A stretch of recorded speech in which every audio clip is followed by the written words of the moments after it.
¿Qué tal? Bienvenidos. De nuevo les saluda Claudia Palacios. Hoy con el placer y también la gratitud con Ingrid Betancourt por acompañarnos aquí en los estudios del Sistema Informativo del Canal Capital. Ha tenido una agenda de locos en estos días que lleva en Colombia. Ingrid, bienvenida. Gracias por estar acá. Mil gracias, Claudia. Sí, he estado con una actividad intensa, pero era a lo que quería venir, entonces ha sido muy, digamos, bonito. Y tras estos días de volver a Colombia, después de 8 años, después de todo lo que ha pasado, ¿cómo se devuelve en cuerpo y alma? ¿Cómo siente ese espíritu, ese corazón de colombiana? ¿Se va mejor, se va peor, cómo se va? Yo regreso muy esperanzada y en la certeza de que vamos por buen camino. ¿Se va feliz, se va tranquila? Me voy muy feliz, me voy muy tranquila, me voy muy en paz. Me voy con la confianza de que Colombia está madura para lo que nos llega, que es lo que pasa después de que se haya firmado la paz. Veo en Colombia un cambio muy fuerte en la actitud de los colombianos, en la manera como se plantean los problemas, la manera como se relacionan entre sí. Yo creo que hemos todos hecho un proceso de maduración muy benéfico para estar listos para la paz. Esa visión optimista es muy interesante, porque cuando uno está aquí, cuando uno está de fuera puede ver eso que cuando uno está dentro no lo ve, porque vivimos en esta polarización tan difícil. Entonces ese es un aporte, creo yo, importante, que usted deje ese mensaje. Yo no veo la polarización de la cual ustedes hablan. ¿Usted no la ve? No, no la veo. No la veo porque lo que yo sí veo es un país que está unido para la paz. Entonces, lo demás me parece que es como tratando de hacer de algo que es normal, que es un debate sano, en frente a cómo vamos a lograr esa paz, algo apocalíptico y no me parece que nos sirva. Yo creo que los colombianos están realmente en un proceso de madurez en su reflexión. Pasamos de ser algo así como menores de edad, intelectualmente y políticamente, en la cual, digamos, la situación era que la gente esperaba que alguien mostrara el camino sin tratar de tener una opinión propia. Y hoy en día la gente está cuestionando el proceso, pero lo está cuestionando de una manera muy constructiva y eso está ayudando para que las respuestas por parte de los negociadores se adecúen a esa exigencia y yo creo que es un proceso en el cual todo el mundo ha participado y es un proceso que nos ha fortalecido, que está creando realmente la fibra nacional, el sentimiento de que somos unidos en una nación. Usted en su discurso de ayer a propósito de eso dijo, las críticas que buscan pintar un cuadro apocalíptico de su aplicación juegan con el miedo y quieren desconocer que hoy nuestra justicia sigue presentando índices de impunidad del 90%. Le leo esto porque, pues a pesar de ese optimismo que, le repito, me parece muy importante que deje ese mensaje en el país de la visión que usted tiene, pues no se puede desconocer que hay unos sectores a los que no les sirve nada. O sea, a los que no les sirve ningún tipo de negociación, ni ceder poco ni ceder mucho, no les sirve absolutamente nada. ¿Usted no ve eso como algo, o sea, eso no le preocupa? No, no me preocupa. De alguna manera yo pienso que eso es ser democráticos. Democráticos es entender que hay momentos en el debate democrático en que hay personas que nunca van a estar de acuerdo con cualquier cosa que se proponga. La madurez viene no de buscar un consenso, sino de aceptar las mayorías. En eso es que hemos cambiado los colombianos, en que estamos conscientes de que, bueno, en Colombia no todo el mundo piensa igual, pero la mayoría de los colombianos no está diciendo, bueno, no queremos la paz, está diciendo, bueno, ¿cómo se va a hacer? Y todos vamos a disfrutar de esa paz, aún aquellos que en este momento están diciendo que no la quieren. Esa mirada tranquila, madura, reposada que usted está mostrando, ¿tiene algo que ver con que usted en estos días haya sentido de alguna manera que ese torbellino de emociones en que nos hemos movido los colombianos en torno a la figura de Ingrid Betancourt? Primero como esa representación de la mujer poderosa que se enfrenta a todos, luego la mujer en el sufrimiento tan terrible, luego la mujer que pide una indemnización y la mitad del país la odia. Siente esa mirada que está teniendo ahora es porque siente también como una reconciliación con la forma como los colombianos la ven usted ahora. ¿Sintió eso en estos días? Yo he sentido, digamos, que hay una maduración por parte de todos, y yo me incluyo en el todos. Yo tuve que hacer mi camino. Para mí fue muy duro la reacción de Colombia cuando lo de la reparación, porque yo me estaba mirando a mí misma como una víctima y pensaba que era mi derecho, y sigo pensando que es el derecho de las víctimas de tener reparaciones, pero lo que yo no me sintonicé ahí con el país fue que en Colombia yo no era solamente una víctima, era una figura política, y como usted lo decía, la gente me miraba a mí como una mujer fuerte, cuando yo me sentía muy, muy frágil. Entonces esos errores, digamos, de sintonización me han permitido a mí entender por qué la gente se escandalizó, por qué se sintieron agredidos con algo que a mí me parecía ser simplemente algo normal y un derecho. Y yo creo que eso permite simplemente ponernos a todos como tranquilos frente a lo que ha pasado. Yo creo que uno tiene que entender la posición del otro también, ¿no? O sea, ¿usted cree que el país ya entendió esa postura suya? ¿Recibe esto también como una manera de reconocer que fue un error, no entender que el país la estaba viendo no solamente como la víctima que fue, sino como otra cosa? ¿Entiende que cometió un error y que la gente ya no sé si se puede decir así, la perdonó por ese error? Pues yo creo que sí, pero yo creo que es porque es de doble vía. Yo sé que también en Colombia la gente ha comenzado a entender, otras personas han pedido reparaciones y la justicia se las ha concedido. Entonces también está el debate, bueno, estas personas estaban también secuestradas, era la misma situación. Entonces todos hemos hecho un camino, eso es lo que me parece interesante, sin querer con esto justificar el hecho de que obviamente yo tengo que hacer el mío. Es decir, no quiero quitarle importancia a mi predisposición a reconocer que me equivoqué, pero siento que se ha facilitado porque también he tenido retornos amables como de comprensión que me han permitido como desengatillarme a mí también. En una entrevista que leí hace unos días no me quedó claro si usted ya renunció totalmente a esa reparación económica. Bueno, yo creo que hay diferentes módulos de esa reparación. Yo creo que la reparación tal como se planteó en esa ley es una reparación a la cual yo renuncié. ¿Y cuáles son los módulos de esa reparación? Era primero una reparación ante el Estado, económica. Yo creo que pueden haber otras formas de reparación, y para mí la verdad lo más importante en cuanto a Colombia es el tema de la reparación moral. Ese es mucho más fundamental. Volviendo un poquito a todo este tema, lo que a mí más me afectó fue volver de la selva después de 6 años y medio de secuestro y oír que la gente seguía diciendo, como en el día 1 de mi secuestro, es que ella se hizo secuestrar. Eso es muy duro oírlo, porque no solamente es injusto, pero es absurdo.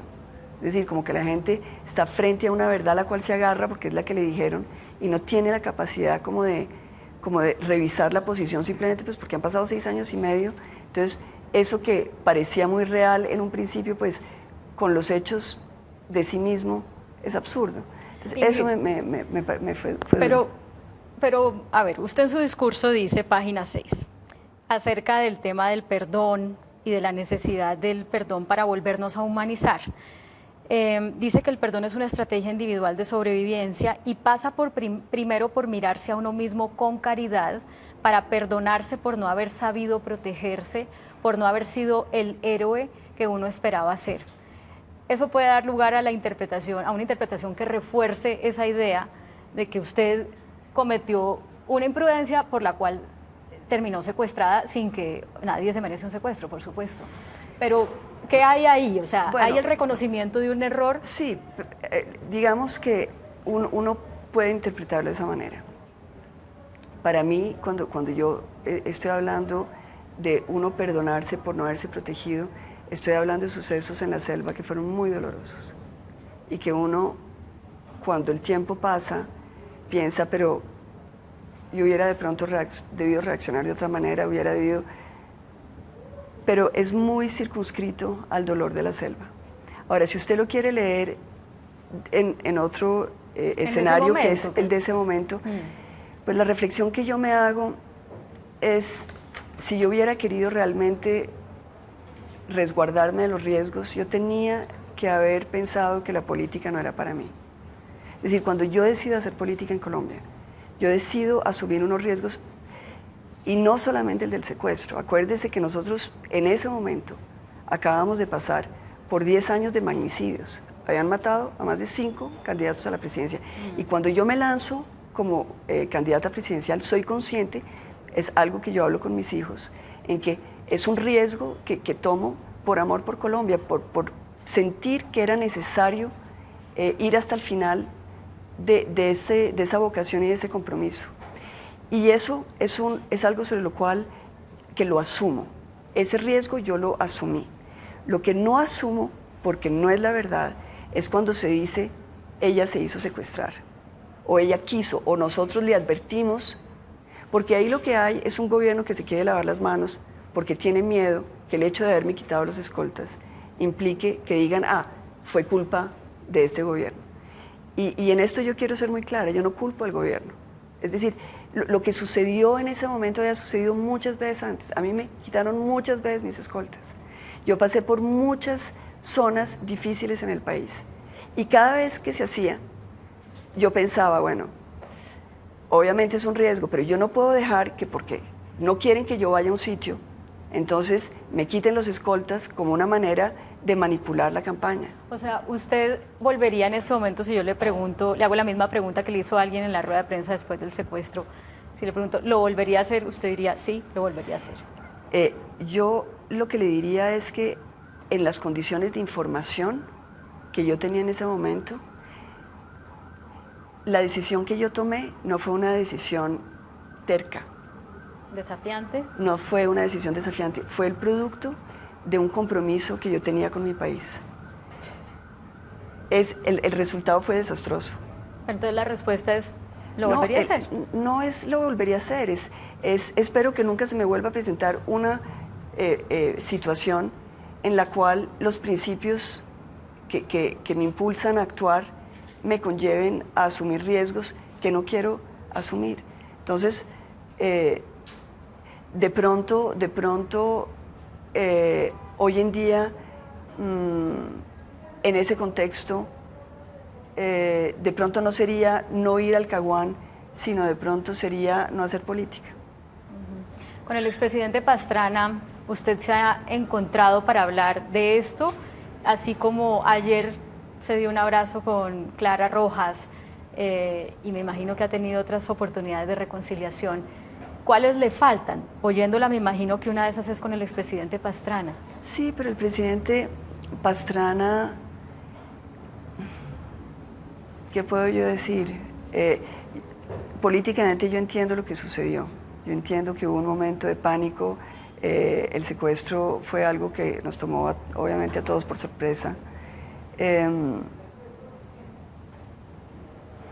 Yo soy muy clara en que los culpables del secuestro mío son las FARC.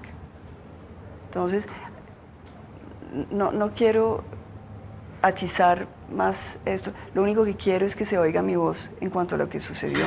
Es decir, yo sé que una parte del gobierno trató de decir, bueno, fue culpa de ella se lo buscó, que era Poncio Pilatos. Pero usted no tiene, digamos, nada que perdonarle, ni nada, ninguna cosa que reconciliarse con él. No, y de hecho cuando nos hemos visto ha sido muy amable. Okay. Es decir, cuando yo, el día de mi liberación, de las primeras llamadas que yo recibí por teléfono fue la llamada de él, diciéndome que estaba feliz de que yo hubiera vuelto. Obviamente en ese momento él ya era expresidente, pero no, yo creo que la vida es la vida. Uno tiene que saber también entender el hombre y sus circunstancias. Cada uno de nosotros, las decisiones que tomamos son el producto de muchos factores, obviamente personales, pero también de la presión del momento, de la información que se tiene en el momento. El hombre y sus circunstancias.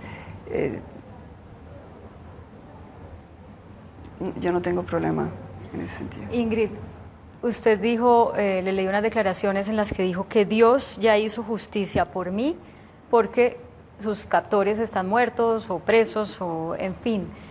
Y me pareció que eso contrasta un poco con el discurso de reconciliación, pues porque Reconciliación no es esperar que el otro muera o que para que haya justicia el otro tenga que morir.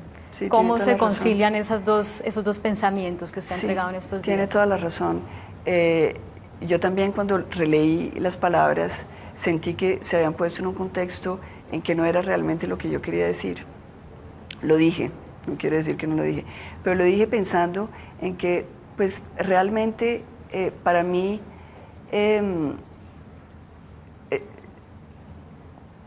cuando yo he visto que estas personas que estuvieron activamente involucradas en mi secuestro y en mi drama han pagado con su vida, sinceramente yo no siento ningún alivio. Es más, me da mucha tristeza. Y me da tristeza pensar que todo ese daño produce muertes para finalmente, es decir, nada, de alguna manera, ¿sí me explico?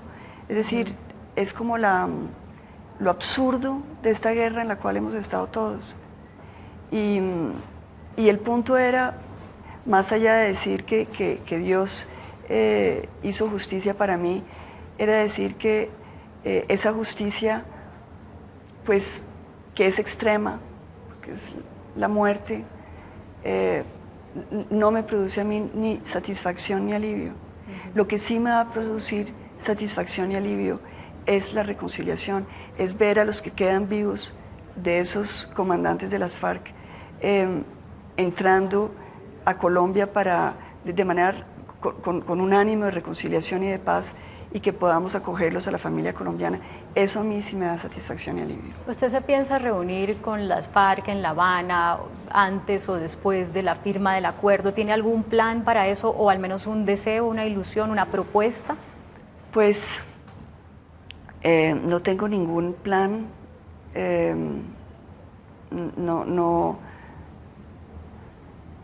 es decir, tengo toda la disposición. Pero no quiero hacer de esto una especie como de agenda que se le imponga a alguien o como tratar de forzar la mano, no. Lo que estoy viendo me satisface. Si le dicen venga a La Habana hoy, no, ¿usted si va? me dicen venga, sí, claro. ¿Usted va? Pero sí, como cuando me dijeron ahora venga a este foro de reconciliación, y me pareció interesante, porque me parece que tenemos que aportar, y que la visión de víctimas es algo que le puede aportar a la reflexión de muchos colombianos que han visto la guerra a través de la televisión. ¿Y si le dicen venga a hacer política, viene? Pues no me lo han dicho y no quiero especular, Claudia, porque hay un espacio que es el espacio de la libertad de cada cual, y la libertad tiene muchos elementos. Entonces entrar a decir sí o no, esa es la pregunta que más me han hecho en estos días. Cada vez que me la hacen, vuelvo a sentir... Pero además usted no necesita que le digan venga, o sea, no. Usted tiene la suficiente imagen, poder, decisión, capacidad para decir yo todavía tengo un espacio en la política en Colombia y voy a regresar. Eso es algo que de verdad ha pasado por su cabeza. Yo la entrevisté a usted hace unos años, una vez que vino a Colombia como de un día para otro, y yo dije, esa Ingrid que hay ahí, que todavía no se ha quitado la manilla que tenía, que todavía no se ha cortado el pelo, no es la Ingrid que va a quedar. Yo ya veo más como la Ingrid que quedó después del secuestro, y me rehúso a pensar que no haya quedado la parte política de Ingrid Betancourt. Pero Claudia, mire, cuando yo vengo acá, yo creo que yo estoy haciendo política. No, pero usted sabe de qué le estoy hablando. Sí, pero lo que quiero es darles a entender a todos ustedes que realmente el tema de circunscribir la acción política a las elecciones, pues es reducirnos mucho. Yo creo que yo le puedo servir a Colombia desde esta posición en la cual estoy, que es precisamente una posición de libertad absoluta. Sin duda, pero eso es un no a la política de las urnas. Tampoco es un no a la política de las urnas. Simplemente, ¿para qué vamos a tratar de encasillarnos en un esquema de agenda? No. Como dice, la sabiduría es cada cosa en su tiempo. Porque usted aquí está hablando de la restitución de tierras, sí. Y tiene unas posturas pues políticas, pero de mujer política, claro, por supuesto. Y entonces uno qué hace con una vocación y con un conocimiento si no entra a la arena de... Pero fíjese que cuando yo estoy en el Parlamento, en el Congreso, y cojo un micrófono y hubiera podido decir esto como parlamentaria, pues las repercusiones de lo que yo hubiera dicho como parlamentaria no hubieran sido de pronto tan, digamos, oídas como, como se oye la voz en este momento. Es decir, lo que sí soy consciente es que tengo una voz. Para mí es muy valioso porque la perdí en la selva, pero esa voz quiero que sea una voz libre, una voz independiente, una voz que le sirva al país, una voz que no sea manipulada ni siquiera por una ambición propia. Quiero también tener la libertad de una voz que no sea la voz del miedo, la voz del rencor o de la venganza. Es decir, eso es lo que yo he cuidado, eso es lo que he tratado de fortalecer. Entonces, cuando usted me pone contra la pared a decirme, bueno, y entonces pues yo le digo, no quiero estar ahí. Yo no quiero ponerla contra la pared, pero usted debe entender que obviamente esa es una curiosidad no solo de los periodistas, sino que yo pensaría que es como de la gente veremos, en general. Veremos, bueno. y lo discutiremos en otra ocasión. Si en algún momento eso se da, yo le prometo que nos sentamos las dos, y me cuenta. Sí, y bueno. lo discutimos. Bueno. Los pros, los contras, y sí o si no y tal, y lo reflexionamos juntas. Pero en este momento me parece muy importante tener este espacio. Bueno, nos quedan solo unos minutos y yo quiero ahondar en el tema de su proceso de reconciliación. Usted sabe, su foto de abrazo con Clara Rojas, pues es la primera página del periódico y salió en los titulares de todos los noticieros. Más allá de la experiencia personal de ustedes dos, que entendemos habrá muchas cosas que se queden en la intimidad como debe ser, ¿cuál es el mensaje? Yo ya se lo pregunté a ella porque ella estuvo ayer aquí, pero ¿cuál es el mensaje que usted quiere darle al país con ese gesto enorme de reconciliación? Luego de que cada una en sus libros dijera y no dijera y mil cosas, el mensaje para el país con ese gesto, cuando usted en su discurso además dice que reconciliación no es olvido, no es borrón y cuenta nueva, sino todo lo contrario, que es obligación hacer memoria. El mensaje es, haga memoria, no olvide, pero reconcíliese también, y eso es sumamente complejo, y usted ya lo hizo. Un poco el mensaje es, ¿cuál es el secreto para que eso se pueda hacer? Bueno, yo pienso que lo primero, el perdón es un proceso individual y empieza con una decisión de la cabeza y después está fortalecida por una decisión del corazón, que es la voluntad. Sin embargo, es cierto que las emociones no están ahí. Bueno, yo puedo haber perdonado a las personas que me hicieron daño en la selva, pero cuando yo vuelvo a estar allá mentalmente y me vuelvo a recordar de lo que sucedió, el dolor que siento, las emociones que suben, no puedo ni hablar. Entonces, ese es un proceso individual. El proceso que me parece a mí interesante es el proceso de la reconciliación, porque es una etapa superior espiritualmente. ¿En qué sentido? En que cuando uno se reconcilia con una persona, uno lo que hace es cambiarse uno, obviamente hay un cambio en uno, pero hay simultáneamente un cambio en el otro. Es decir, es realmente, yo diría, una mutación binaria entre dos seres humanos que se estaban desconociendo como seres humanos. Entonces, un proceso de rehumanización en el cual uno se mira en los ojos del otro como un ser humano. Uno de los grandes dramas de ser víctima es cuando uno es mirado por el agresor. Estoy tratando de ser lo más, digamos, precisa en las palabras. Cuando la persona que lo mira a uno no lo mira a uno como un ser humano. Eso tiene un efecto fuerte, porque obviamente nosotros nos reconocemos en el espejo del otro. Esas son situaciones que implican una toma de conciencia en la manera como nos relacionamos con todos los seres humanos alrededor de nosotros. Uno, por ejemplo, tiene la tendencia a pensar que los niños como que están ahí sin estar. Y los seres humanos, en particular en Colombia, nosotros tenemos muchas veces una relación con los niños que es deshumanizante. Humillamos al niño, no, le hablamos duro, utilizamos palabras soeces frente a él. Yo me sentía muchas veces en la selva como un niño maltratado. Porque obviamente cuando uno tiene libertad,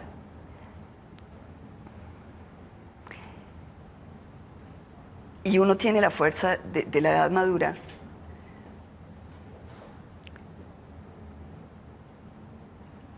la relación es equilibrada.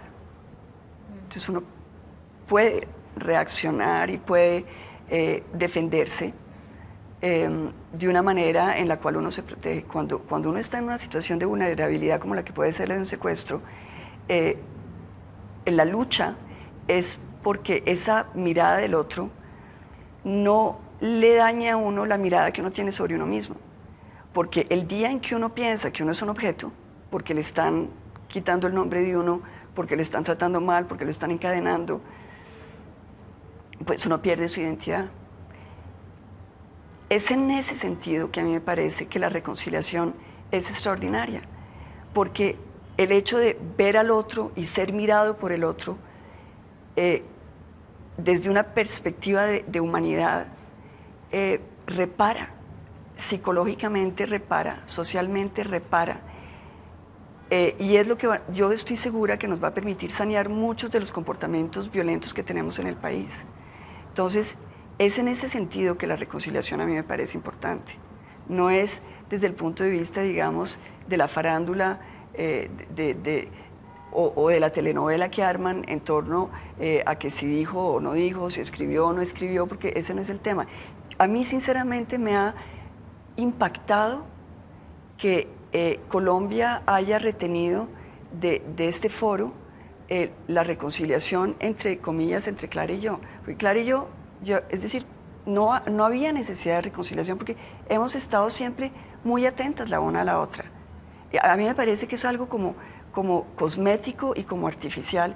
Cuando yo vi en ese foro cosas extraordinarias. Es decir, yo lo que hubiera querido que los colombianos vieran era en ese escenario esas víctimas que estaban ahí sentadas hablando cada uno de su perspectiva y el ambiente que había en ese salón donde la gente estaba respirando reconciliación. Es decir, por primera vez yo sentía que la gente estaba entendiendo la dificultad de la reconciliación y el poder sanatorio de la reconciliación. Pero desde un punto de vista no farandulero, sino desde lo profundo del alma humana. Pero lo hemos mostrado, lo que pasa es que quizá ese encuentro de ustedes dos sí tiene una carga de simbolismo muy grande para el país y aunque parezca farandulesco, yo creo que no lo es. Bueno. Y si usted está más cerca de Colombia se va a dar cuenta de cómo esa carga simbólica va a tener unos efectos seguramente muy positivos en otras personas. No se vaya a preocupar por eso. Pero eso me encanta. Si eso puede tener ese efecto. Mire, la reflexión que yo me hago, y es también lo que me empodera, es pensar que si lo que nosotros, cada uno de nosotros, vivimos en la selva, se puede, esa oscuridad de la selva,